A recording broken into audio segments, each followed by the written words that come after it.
আমি আর সত্যি কোনোদিন মা হতে পারবো না। আমি তোকে প্রয়োজনে নিজে বিদেশ নিয়ে যাব। 10 লাখ টাকা দিয়ে কিনছি, তুমি তো সারা জীবন বস্তিতে থেকে আইছো। ডাক্তার তো নিশ্চয়ই বলেছে তুমি এখন মা হতে পারবে। তুই যদি ক্ষমা কইরা দে একসাথে। আমি আমার স্বামীর ভাগ অন্য কাউরে দিতে পারতাম না। আমার জন্মদিনের সময় একটা ছেলে আমাকে থাপ্পড় মেরেছিল, এটাই সেই ছেলে। তোকে যেমন থাপ্পড় মেরেছে তুইও পাল্টা থাপ্পড় দিয়ে দে। আমি বেঁচে থাকতে আমার স্বামীকে কেউ এক বিন্দু পরিমাণ অসম্মান করতে পারবে না। আনিস চৌধুরী আমাদের সকল প্রজেক্ট বাতিল করার নোটিশ দিচ্ছে। হ্যালো, তোমার অনেক অহংকার বেড়ে গেছে তাই না? সালিমা বিল্ডার্স গ্রুপে যিনি মালিক, তাতে একটু অহংকার থাকতেই পারে অনিশ সাহেব। মালিক মেঘলা শালিমা বিল্ডার্সের মালিক?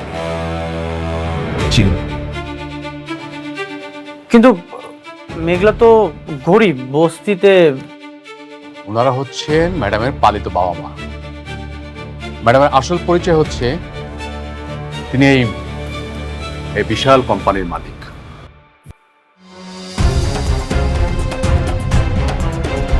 অনিশ সাহেব, এতক্ষণ আপনার সাথে আমি সম্মান দিয়ে কথা বলেছি, আপনি দেখেন তো চুপচাপ চলে না যান, তাহলে আপনাকে অসম্মান করার ব্যবস্থা আমাদের এখানে আছে। আপনি সত্যি বলছেন? আপনাকে মিথ্যা বলে আমার কি লাভ? অনিক সাহেব, আপনি কিন্তু যথেষ্ট সময় নষ্ট করেছেন, আসুন এখন প্লিজ।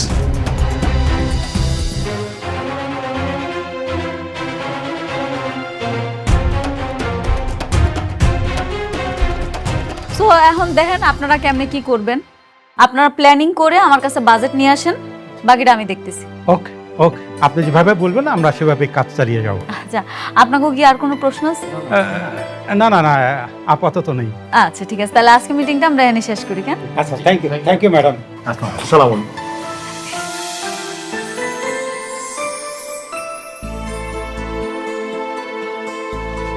অনেক হঠাৎ আমারে ফোন দিল, ও কি আমারে কিছু কইতে চাইছিল? ম্যানেজার আঙ্কেল, জি অনেক ফোনে আপনারে কি কইলো? ম্যাডাম, উনি ফোন করেননি, উনি নিজেই এসেছিলেন, আমি ওনাকে তাড়িয়ে দিয়েছি। কি আপনি আপনি অনেকের বাড়ি করে দিছেন? সরি ম্যাডাম, আজকে নিশ্চয়ই উনি কোনো প্ল্যান করে এসেছিলেন। তাছাড়া আপনার শরীরের যে অবস্থা, এই অবস্থায় উনি যদি একটা বাজে কথা বলে আপনার শরীরটা খারাপ করবে, তাই ওনাকে আমি তাড়িয়ে দিয়েছি। কি আশ্চর্য ম্যানেজার আঙ্কেল, আপনি আমার একবার কইবেন না ও আইছে? আপনি কাজটা মোটেও ঠিক করেন না। Sorry madam. আপনি একটু মোবাইলটা দেন, একটু কথা কই।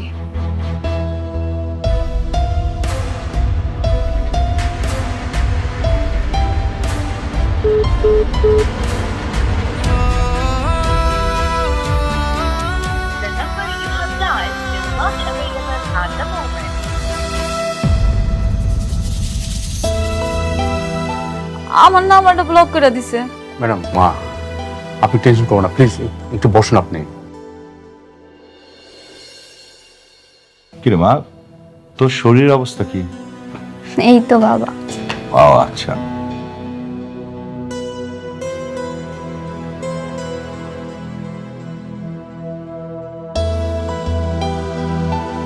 অনিক, কাজ হলো? না, মেঘলা আমাকে অপমান করে অফিস থেকে বের করে দিয়েছে। মেঘলা, তুমি মেঘলার অফিসে গিয়েছিলে? হ্যাঁ, আমি মেঘলার অফিসে গিয়েছিলাম। আমার জন্য আনিস চৌধুরীর সাথে ঝামেলা হয়েছে। আমাদের কোম্পানি অনেক বড় লস হচ্ছে, আর এই জন্য আমি মেঘলার অফিসে গিয়েছিলাম। তুমি আমাকে আগে কেন বললে না?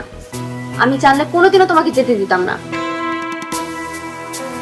আমি তো জানি না যে সে অপমান করবে। আমিও জানতাম না মেঘলা আমাকে এভাবে অপমান করবে। অনেক আশা নিয়ে গিয়েছিলাম আমি, কিন্তু আমার সব আশা ভরসা চূর্ণ বিচূর্ণ করে দিয়েছে। তুমি তার সন্তানকে অস্বীকার করেছো, তাই হয়তো সে তোমাকে সহ্য করতে পারে না। হতে পারে। আমি কোটিপতি থাকা অবস্থায় মেঘলাকে বিয়ে করেছিলাম, আর আজ মেঘলা কোটিপতি হয়ে আমাকে ভুলে গেল। কোটিপতি? মেঘলা কুটিপতি হলো কিভাবে? মেঘলা শালিমা বিল্ডার্সে কি করে? মেঘলা শালিমা বিল্ডার্সের মালিক।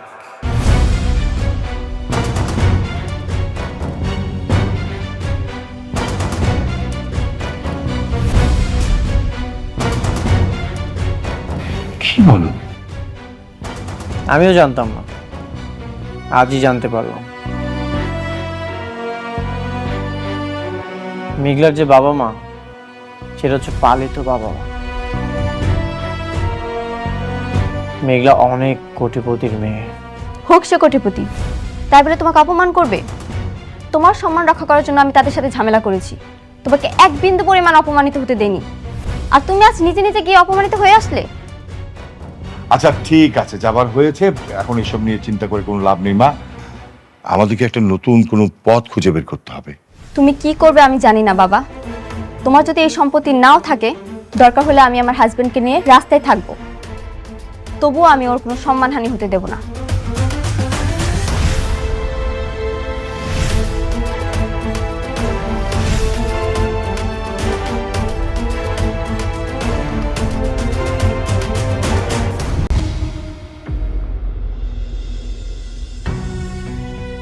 আব্বা, আজকে অনেকে আমার অফিসে আইছিল, কিন্তু কেন আইছিল সেটা জানি না। কেন, তোর সাথে কথা কয় নাই? না, আমি তো দেখা করতে পারি নাই। এমনি এমনি তো আর আইবো না, কোনো না কোনো কাজে আইছে। কি কারণে আইছে কে জানে। তুই একটু ফোন দিয়ে কথা কইতি, তোর পেটে ওর সন্তান, সম্পর্কটা তো রাখা লাগবো। কেমনে ফোন দিমু কো আম্মা? আমার তো ব্লক মেরে রাখছে, ফোন যে দিমু এটার কোনো উপায় আছে? মারে একটা কাজ কর, ওই যে অনেকের সাথে যে পোলাটা কাম করে না, ওর সাথে একটু কথা কো। আমার মনে হয় যে ও একটা ব্যবস্থা করে দিতে পারে। আব্বা, তুমি ঠিকই কইছো।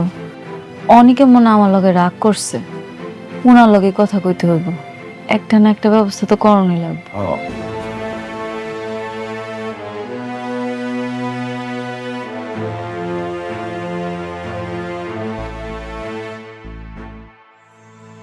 এই স্ট্রাকচারটা পছন্দ হয়নি, এটা চেঞ্জ করতে হবে। তাহলে আমি চেঞ্জ করব।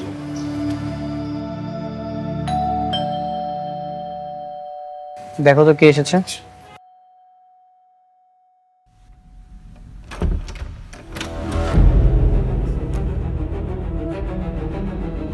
তুমি এখানে?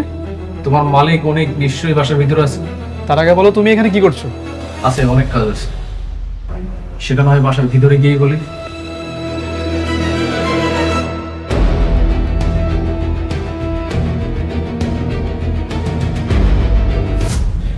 বন্ধু, কি খবর? কেমন আছিস? একটা কুকুরকে যদি লাথি দিয়ে বলি তুই আর কখনোই আমার বাসার সামনে ঘুরঘুর করবি না, কুকুর কখনোই আসবে না। কেন জানিস? কারণ কুকুরে আত্মসম্মান আছে। তোকে আমি এতবার ঘাট ধাক্কাতে আমার বাসা থেকে বের করে দিয়েছি, তারপরে তুই চলে এসেছিস। তোর কি কোনো আত্মসম্মান নেই? কি বলিস? তুই তো আমার বন্ধু, বন্ধুর কাছে বন্ধুর আবার কিসের আত্মসম্মান? দেখ, বন্ধু রাগ করবে, দুইটা কথা বলবে, এটা খুবই নর্মাল। এই তোর আমি কিসের বন্ধু? কিসের বন্ধু আমি তোর? তোর মতো বন্ধু পৃথিবী যেন কারো না হয়। বন্ধু তাকেই বলে যে বন্ধু সবসময় বিপদ আপদে পাশে থাকে। আর তুই আমার কেমন বন্ধু জানিস? তুই আমার কাঁধে হাত রেখে আমার সাথে বেইমানি করেছিস। এমন বন্ধু পৃথিবীর কারো না হবে। কেন হবে না? আমার মতো বন্ধু না থাকলে তোকে অ্যাওয়ার্ড দিবে কে? অ্যাওয়ার্ড? কিসের অ্যাওয়ার্ড? অ্যাওয়ার্ড ফুটা কপাল অব দ্য ইয়ার।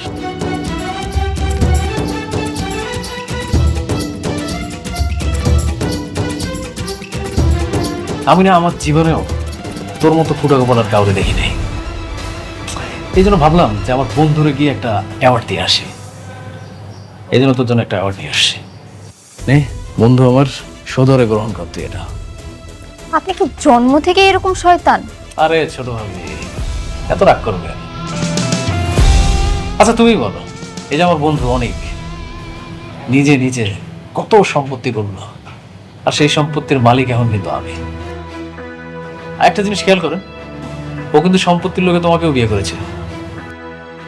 এখন তোমাদেরও সম্পত্তি কিন্তু ধ্বংসের প্রায় শেষ প্রান্তে।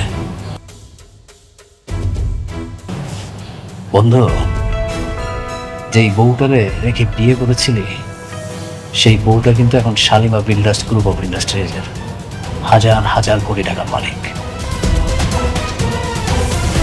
তুই একটা জিনিস খেয়াল করছিস, সে কিন্তু আমারে কাজ দিছে, তোরে দেয় নাই। দেখিস আবার এই বউটারও না হারাইস। তুই একটা কাজ কর, এই অ্যাওয়ার্ডটা তুই ডিজার্ভ করিস। নে, রেখে দে এই অ্যাওয়ার্ডটা।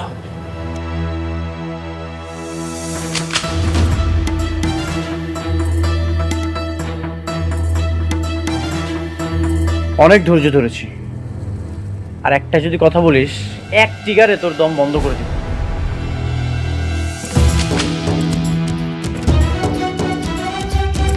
একই কথা যদি আমি বলি,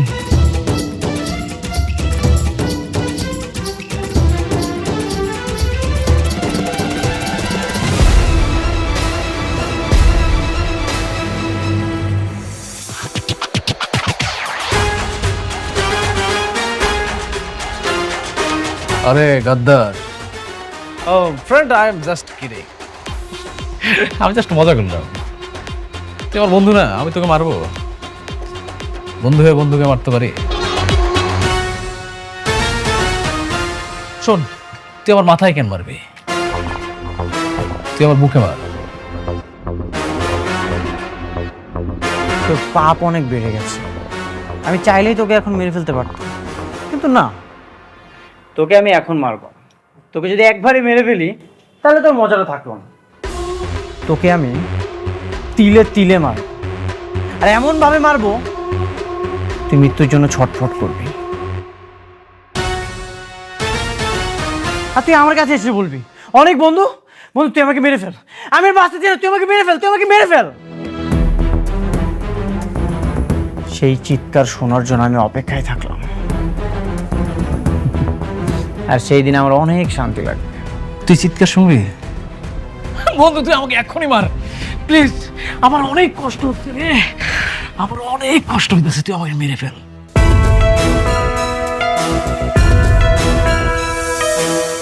শোন, একটা কথা মাথায় রাখ, তুই কিন্তু আবার রাস্তার মধ্যে হয়ে যাবি। আর কার সুদিন আসবে আর কার দিন রঙিন হবে এটা পরে দেখা যাবে। আনিস সাহেব আছে না, ওনার সব অসমাপ্ত কাজ আমি পাচ্ছি। আর এই অ্যাওয়ার্ডটা তুই ডিজার্ভ করিস, রেখে দে। ফুটো কপাল অফ দ্য ইয়ার। তোর অ্যাওয়ার্ড তোর কাছেই রাখ, আমাকে না তুই একদম চিন্তা করিস না। তুই একটু সাবধানে থাকিস, নিজের যত্ন নিস, নিজের খেয়াল করিস। আমাকে নিয়ে তোর একদম চিন্তা করতে হবে না। অবশ্যই আমি আমার যত্নও নিব, আমার খেয়ালও রাখবো। আর এই অ্যাওয়ার্ডটা তুই রিফিউজ করলি তো সমস্যা নেই, আমি আমার শিল্পে রেখে দেবো তোকে দেওয়ার জন্য। আমি আবার আসবো।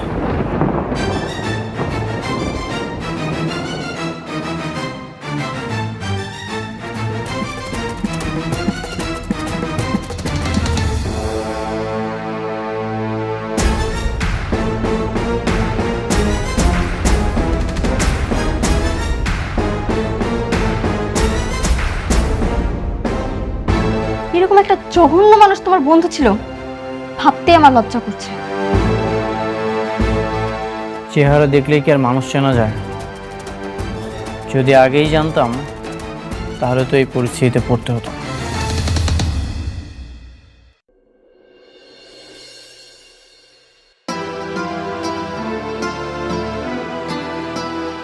হ্যালো, কে? আমি মেঘলা, আমরা চিনতে পারছেন? চিনতে পেরেছি। আচ্ছা, আপনি কি আমার একটু বলতে পারবেন অনেক কেন আমার অফিসে গেছিল? আপনি জেনে আর কি করবেন? তাকে তো আপনি অপমান করে বের করে দিয়েছেন। আসলে আমি তো জানতাম না। অনেক অনেক আশা নিয়ে তোমার কাছে গিয়েছিল, কিন্তু তুমি তাকে অপমান করে বের করে দিয়েছো। কাজটা তুমি আসলে ঠিক করোনি। আমি তো বুঝতে পারিনি এরকমটা হইব। আমার সঙ্গে তো আর তার কোনো কথা হয় নাই। অনেক তোমার বিপদে তোমাকে অনেক হেল্প করছে, আজ সে তোমার কাছে হেল্প চাইতে গিয়েছে। কিন্তু তুমি তাকে ঘাড় ধাক্কা ধরে বের করে দিয়েছো। কাজটা তুমি আসলে ঠিক করনি। বিশ্বাস করেন ভাই, আমি মিটিংয়ে আসছিলাম, অনেক জায়গায় আছে হেরে আমি কইতে পারি না।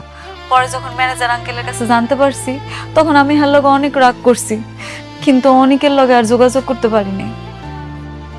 আপনি কি ওর একটু আমার লগে দেখা করার ব্যবস্থা করে দিতে পারবেন? সে মনে হয় তোমার সাথে দেখা করবে না। ভাই আপনি একটু তারা বলেন, আপনি একটু বুঝায় বলেন না, যে এইভাবে হোক একটা বার তার সঙ্গে আমার একটু দেখা করার ব্যবস্থা করে দেন ভাই। আপনি পারবেন, আপনি না ছাড়া কেউ পারবে না ভাই। আমার আপনি ফিরাই দেন না, আমার এই উপকারটুকু করেন ভাই, আমার খুব দরকার। ঠিক আছে, আমি চেষ্টা করে দেখব। অনেক উপকার করলেন ভাই, আমি জানি আপনি চাইলেই পারবেন, আপনি একটু চেষ্টা করে দেখেন।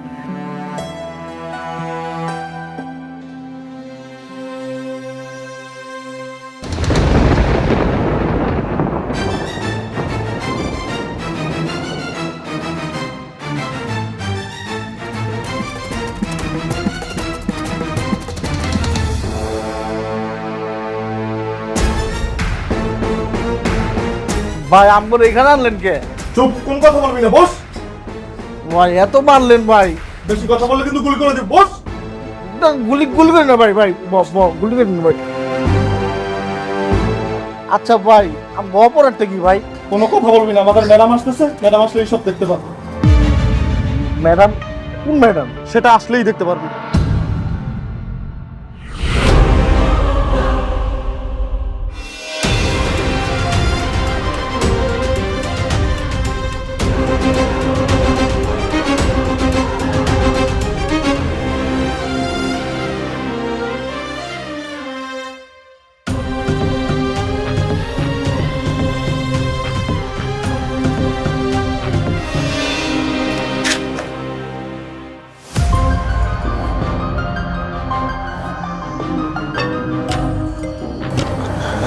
সত্যি কথা বলবি তোর সাইডা, আর যদি সত্যি কথা না কইস ম্যাডাম, সব সত্যি কথা হোক ম্যাডাম। আপনি কি জানতে চান কোন? সত্যি কইরা ক, সেদিন আমারে কে কিডন্যাপ করাইছিল? ম্যাডাম, আমার ভুল হয়ে গেছে, আমি জীবন আর এই ভুল করব না। তোর ভুল হইছে না হইছে এটা তো আমি শুনতে চাই নাই, আমি শুনতে চাইছি আমারে সেদিন কে কিডন্যাপ করাইছিল আর কত টাকার বিনিময়ে তুই আমারে কিডন্যাপ করছস ক। ম্যাডাম, 50,000 টাকার বিনিময়ে আপনারা কিডন্যাপ করছিলাম। আরে আল্লাহ, মাত্র 50,000 টাকার বিনিময়ে তুই আমারে কিডন্যাপ করে ফেলাইছস? ঠিক আছে, আমি তোরে 1 লাখ টাকা দিমু, তুই যদি সত্যি কথা কস তাহলে তুই 1 লাখ টাকা পাবি। এবার সত্যি কইরা ক, কে আমারে কিডন্যাপ করাইছিল? কেন কষ্ট কেন কইতে বল। ম্যাডাম, রাতুল ভাই বলছিল আপনি কিডন্যাপ করতে।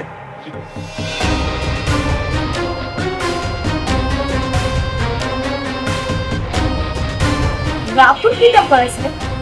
কেন করাইছে? ম্যাডাম, রাতুল ভাই টাকা দিছে। আসলে আমি তো এত কিছু জানি না।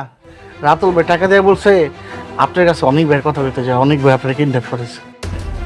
তার মানে পুরা সালটা রাতুল সাজ।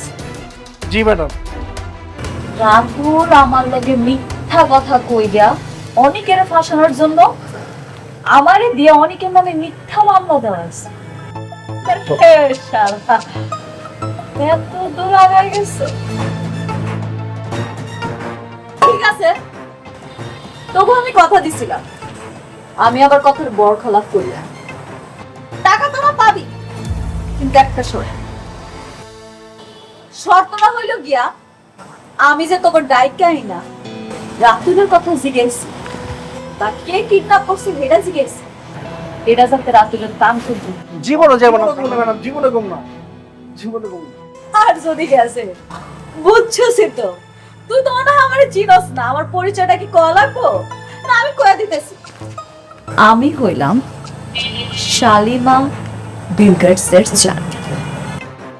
এবার চিনতে পারছিস আমাদের? জি ম্যাডাম। ম্যাডাম, চিনলে তো ভালো, আর না চিনলে সেটা তোগুলিকে ভালো না, আমার জন্য আরো ভালো। এই টাকা দিয়ে দেন।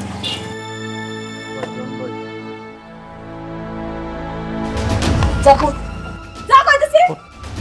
ঠিক আছে ম্যাডাম। চলো।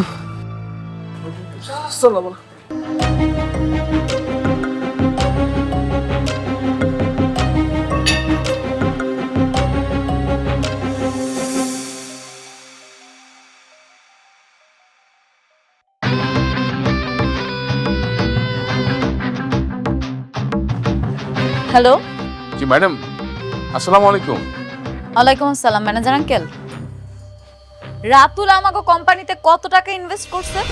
ম্যাডাম, রাতুল সাহেবের সমস্ত মূলধনই আমাদের প্রজেক্টে অলরেডি ইনভেস্ট হয়ে গেছে। যদিও প্রজেক্ট চলমান, কিন্তু সমস্ত টাকা আমাদের প্রজেক্টে চলে এসেছে ম্যাডাম। আপনি কালকে ওর অফিসে আসতে কোন, অনেক জ্বালাইছে আমারে। এইবার ওরে আমি একটা উচিত শিক্ষা দিয়াইছি। আমি যদি ওরে পথের ফকির না বানাইছি না, আমার নামও মেঘলা, মনে রাখেন আপনি। জি ম্যাডাম, আমি এখনই কল দিচ্ছি ম্যাডাম। চলেন আপনারা।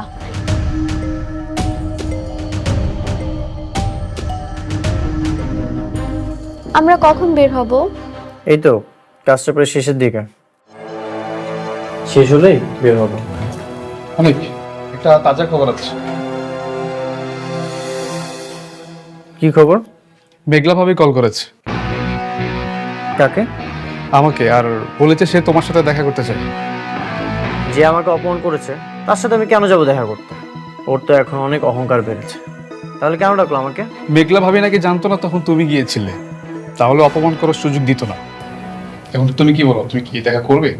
না, অনেক যাবে না। মেঘলা যতই ডাকুক না কেন, তুমি ওর সঙ্গে দেখা করতে যাবে না। মিটিংটা ভালো হলে আমাদের কোম্পানির ক্ষতি রিকভার করা যায়। আর কোনো কোম্পানি নেই, ওদের কাছে কেন যেতে হবে? ও বারবার অনেককে অপমান করে নিজের পায়ের নিচে নিতে যাচ্ছে। আমি বেঁচে থাকতে সেটা হতে দেব না। আচ্ছা, কাজটা তো আমাদের খুব প্রয়োজন, এখানে তো আমরা আমাদের স্বার্থে যাচ্ছি। কোনো দরকার নেই, প্রয়োজনে আমরা রাস্তায় গিয়ে দাঁড়াবো, তবুও আমি তোমাকে আর লজ্জিত হতে দেব না। তুমি প্লিজ যেও না। বৃষ্টি, টেক ইট ইজি, আমি তো যাচ্ছি না। সাব্বির, মেঘলাকে বলে দিও ওর সাথে দেখা করার ন্যূনতম আগ্রহটুকু আমার নেই। ও সেটা নিজেই ধ্বংস করেছে। ওকে।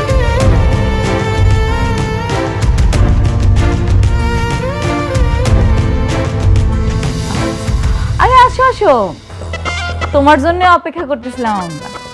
আমি কি বেশি লেট করে ফেলেছি? না না, বসো না, বসো। প্লিজ বসো।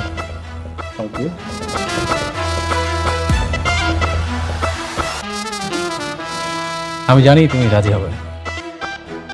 তোমার প্রতি আমার ভালোবাসা কখনোই মিথ্যা হতে পারে না।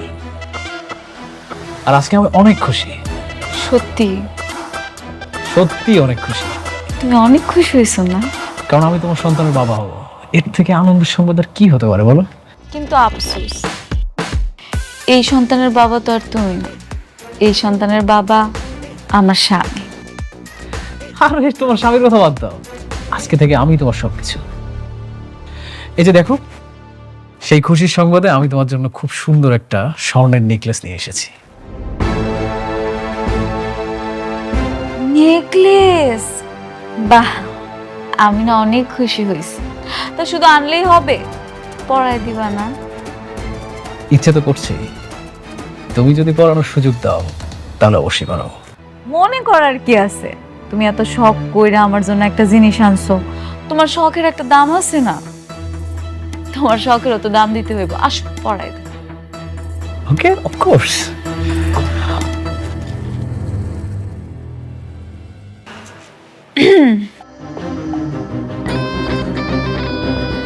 আসো আসো, না না, পড়াই দাও, পড়াই দাও। আজকে আমি সত্যি অনেক খুশি। ধরো